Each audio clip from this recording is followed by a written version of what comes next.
Let's give it up for our next speaker. Keep on speaking truth to power. Please introduce yourself to the wonderful people. Hi, my name's Pam Gronemeyer, and I'm a physician from the Metro East area of Southern Illinois. And I am here to represent Physicians for a National Health Program of Illinois and PDA, and actually I belong to almost every group that supports single payer. As a physician, I know Medicare works. I've been a provider for who won't say how many years, and I know that if I write a Medicare claim, and it's a good claim, clean claim, they pay me on a fee schedule that's published every year. And they pay me right. They don't make the patient hate me for billing them, and they don't make me hate the patient for running away from their check. So I know Medicare works. I'm also now a Medicare recipient. I've had good health insurance all my life because my husband's had good jobs in corporations, unfortunately, and I've gotten good health insurance. But once I got on Medicare works. I mean, Medicare is great. You have your choice of doctors, your choice of hospitals.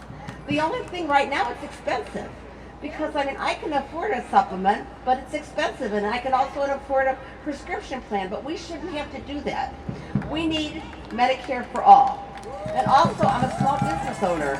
I make sure my employees have health insurance, and I try to make sure they don't pay any premium. I pay the premiums, they pay the deductible, and I keep the deductible as low as possible. So I try to keep it at one time, sometimes it's zero, but now it's at 1,000. I try to also make sure they get something back for that, because my employees are important to me. They make my business, so therefore, and they're my friends. So I am fortunate because I can afford as a small business owner, but it's not easy. Medicare for all would help small business owners, would help more entrepreneurs could get started because of Medicare for all.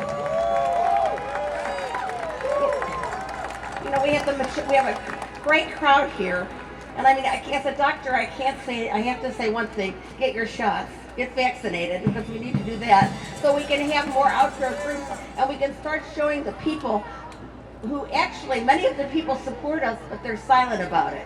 We know that Medicare does real well on polling. Medicare for all does well on polling. We just have to convince our elected politicians who, no matter what we want, they don't seem to ever want it for us. So we need to make our politicians responsible and get this going. And if the more we demonstrate and the more we come out, the more they'll know it. And I mean, I'll just let you know one thing. We did an Illinois Single Payer Coalition. We tried to have a survey whereby we asked people if they would prefer Medicare for all over their own employer's insurance. We got about 100 people who answered they would have Medicare for all. But there was a recent study that had 195,000 people that were polled. And of those, 85% of the people with employer health insurance experienced problems getting insurance. They also delayed visits. They didn't take all their medicine. So we need to do better. I mean, I'm not supposed to say to some conservatives, you can't say health care is a human right, but it is a human right.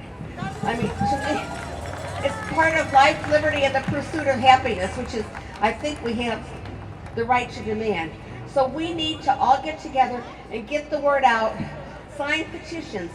PNHP now is embarking on trying to get our medical societies to support resolutions to endorse Medicare for all.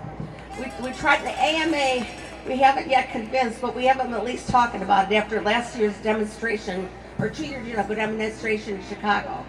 So and now we're going to write our societies. In addition, there's a movement from nurses, the Medicare resolutions, trying to get in your townships, in your cities, in your whatever community, your counties, a resolution passed by your boards to say they support Medicare for all. So we need to have a universal proclamation, because when Senator Durbin answered us over the patients over profits, he said before he would do anything, he wants to interview the people to find out if they want to give up their employer's health insurance. Well, Senator Durbin, that answer is in that new article with 195,000 people who agree they want Medicare for all. So keep working. We need to get everybody. Tell everybody you know about Medicare for all. Talk to people in the grocery store. Wear a button, and so they'll ask you. I mean, I talked to the cab driver today about Medicare for all. So keep the work up, and we'll keep the work up. We can all do it if we work together. wise words.